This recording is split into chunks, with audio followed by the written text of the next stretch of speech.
bikin publik terkejut. Salahkan FC20, pernyataan resmi Sintayong usai Match Hilgers, resmi absen kontra timnas Jepang. Titip pesan haru. Respon mengejutkan Match Hilgers usai lihat latihan perdana Kevin Dix bersama skuad Garuda. Sering melakukan blunder, supporter timnas khawatir Sintayong mainkan Jordi Amat kontra Jepang. Jordi langsung ngomong begini, sindiran ke timnas Bahrain yang takut ke Indonesia. Pernyataan jujur pemain inti timnas Jepang, Yuto Nagatomo, malah betah berada di Indonesia. Serta beberapa berita timnas Indonesia hari ini. Selengkapnya hanya di Kickoff Football.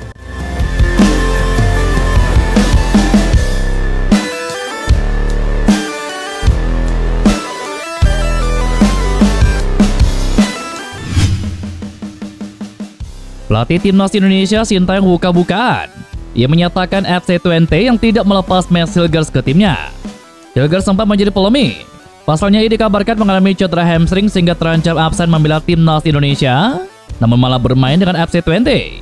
Match Hilgers turun sebagai starter di Liga Belanda saat FC20 bermain seri 2-2 kontra Ajax Amsterdam pada minggu kemarin. Namun ia digantikan pada menit ke-84. Lebih lanjut, Sintayong mengungkapkan alasan FC20 tidak memberikan Hilgers kepada timnas Indonesia. Pasalnya bek berumur 23 tahun itu masih mengalami cedera hamstring. Bukan saya yang tidak memanggil Hilgers, tetapi dari timnya tidak melepas pemainnya dengan alasan hamstringnya tidak baik, kata Sintayong. Match Hilgers akan melewatkan partai kelima grup C putaran ketiga kualifikasi Piala Dunia antara timnas Indonesia kontra Jepang pada Jumat mendatang. Selain itu, ia juga tidak bisa bermain kala skuad Garuda berhadapan dengan Arab Saudi di SUGBK pada Selasa, 19 November mendatang dalam laga ke-6 putaran ketiga grup C kualifikasi Piala Dunia. Sebelumnya, Arya Sinulinga sebagai anggota Exco PSSI telah angkat bicara mengenai kondisi Match Hilgers. Ia meminta semua pihak untuk memahami keadaan sang pemain. Tolong kita hargai pemain, kita hargai klub juga. Pasti untuk Jepang ini kita memastikan Match tidak bisa main. Meskipun merugi karena hilangnya Match Hilgers dari skuad Garuda, ada beberapa opsi pengganti bek 23 tahun ini untuk duel kontra timnas Jepang. Nama pertama, Rizky Ridho. Kehadiran Rizky Ridho membawa ketenangan bagi Sintayong dan fans timnas Indonesia berkat konsistensi permainannya di timnas maupun di klub. Di BRI Liga 1, Ridho tampil gemilang dengan memberikan assist indah saat Persija Jakarta menang 4-1 atas Madura United. Kecepatan dan kelincahannya membuatnya cocok menghadapi penyerang timnas Jepang. Yang kedua, Jay-Jazz. Jay-Jazz dipastikan bisa bermain melawan Jepang karena kartu kuningnya sama lawan Vietnam tidak dihitung di ronde ketiga kualifikasi Piala Dunia.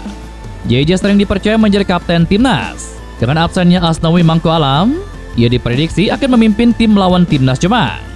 Dari 7 laga bersama timnas Indonesia, Jay-Jazz hanya mengalami 1 kekalahan. Yang ketiga, Jordi Amat. Jordi Amat cedera saat melawan Bahrain dan juga absen melawan Cina. Ia kini sudah pulih 100%. Dengan pengalaman menghadapi Jepang di Piala Asia 2023, Jordi Amat siap membantu timnas Indonesia dalam laga nanti. Walaupun sebenarnya banyak supporter timnas Indonesia kurang setuju jika seandainya Jordi Amat diturunkan sebagai starter pada laga kontra timnas Jepang nanti. Alasannya karena ex-pemain Spanyol itu seringkali kehilangan konsentrasi yang pada akhirnya menjadi blunder berujung gol bagi pihak lawan. Selain sering melakukan blunder fatal, Jordi Amat pun seringkali mendapatkan kartu dalam suatu pertandingan. Maka dari itu, supporter Garuda tentu berharap hal serupa tidak terjadi lagi jika sang pemain dimainkan Sintayong dalam laga kontra timnas Jepang dan juga Arab Saudi. Di sisi lain, Jordi Amat juga sudah mengatakan tekadnya bersama skuad Garuda di 2 laga krusial bulan November ini.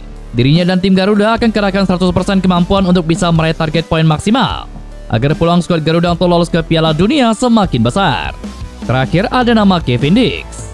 Kevin Dix tidak masuk daftar 27 pemain timnas Indonesia, namun ia dipastikan bisa tampil melawan timnas Jepang. Kualitasnya setara dengan Match Hilgers, bahkan lebih berpengalaman di level tinggi Eropa. Dengan adaptasi yang baik, Kevin Dix bisa memperkuat Indonesia, dan ia juga unggul dalam eksekusi penalti. Pemain naturalisasi teranyar timnas Indonesia Kevin Dix menjadi pemain terakhir yang bergabung dengan skuad Garuda. Kevin Dix bergabung dengan timnas Indonesia untuk menggantikan posisi Match Hilgers yang absen karena cedera hamstring. Timnas Indonesia yang dipimpin oleh Sintayong ini pun memimpin latihan perdana di Stadion Madia Jakarta pada Selasa malam tadi. Sebelumnya, timnas Indonesia berangsur-angsur lengkap setelah setiap pemain menyelesaikan tugasnya bersama klub. Martin Paes menjadi pemain abra pertama yang tiba di Jakarta dan diikuti oleh Sandy Walsh dan juga beberapa pemain lainnya. Timnas Indonesia sebelumnya sudah lebih dahulu berlatih di gym meski dalam keadaan yang tidak lengkap. Kehadiran Kevin Diggs untuk menambal absennya Messelgers ini pun mendapatkan atensi langsung dari bek FC Twente tersebut. Messelgers mengaku senang dengan hadirnya sosok sepadan dirinya untuk mengawal lini belakang skuad Garuda. Messelgers kini fokus pada proses penyembuhan dirinya usai mengalami cedera hamstring. Dirinya pun mengucapkan selamat datang dan berpesan kepada Kevin Diggs agar bisa membantu dirinya dan juga timnas Indonesia untuk membawa skuad Garuda lolos ke Piala Dunia. Messelgers akan mendoakan dari jauh agar semuanya bisa tercapai. Pilar timnas Jepang Yuto Nagatomo punya hubungan dekat dengan Ketua Umum PSSI Erick Thohir. Yuto sangat mengenal sosok Menteri BUMN tersebut. Yuto Nagatomo pernah menjadi anak buah Erick Thohir di klub Serie A Italia Inter Milan. Saat itu Erick Thohir adalah presiden klub berjuluk I Nerazzurri.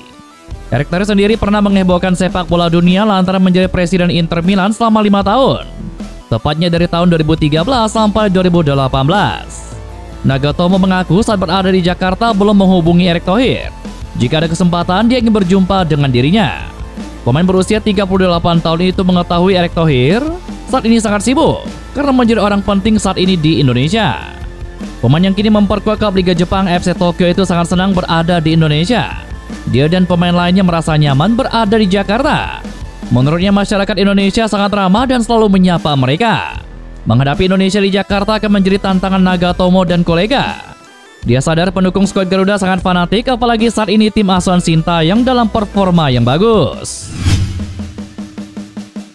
Wasit kontroversial asal Oman Ahmed Alkaf telah ditugaskan lagi oleh Konfederasi Sepak Bola Asia usai bikin kekacauan di pertandingan timnas Indonesia kontra Bahrain.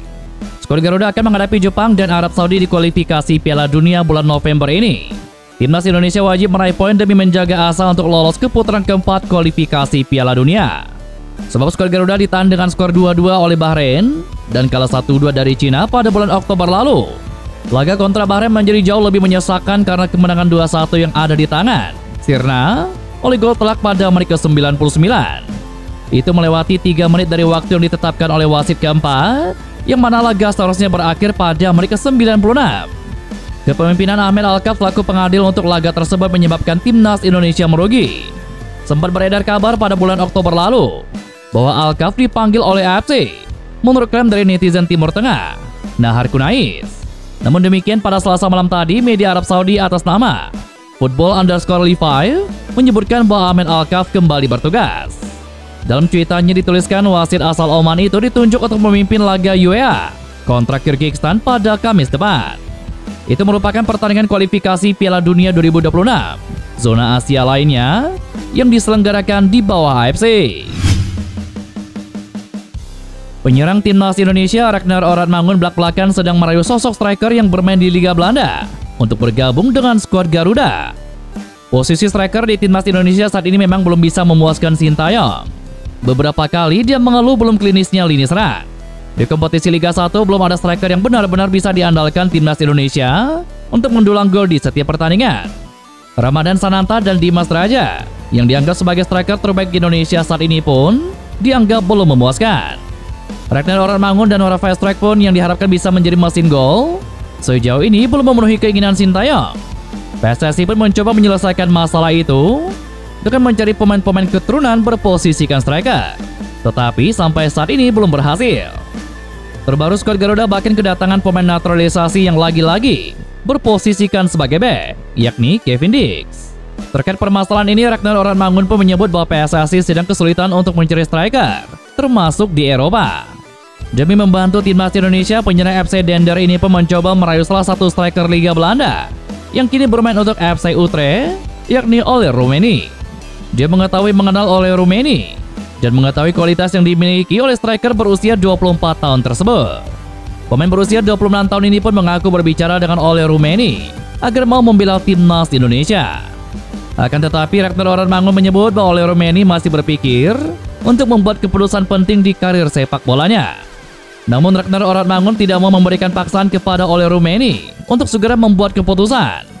Kehadiran Oliver Rummenigge, lanjut dia, akan sangat membantu timnas Indonesia khususnya di lini depan. Dan itulah beberapa berita timnas Indonesia hari ini. Jangan lupa nantikan berita-berita seputar timnas Indonesia selanjutnya hanya di Kiko Football.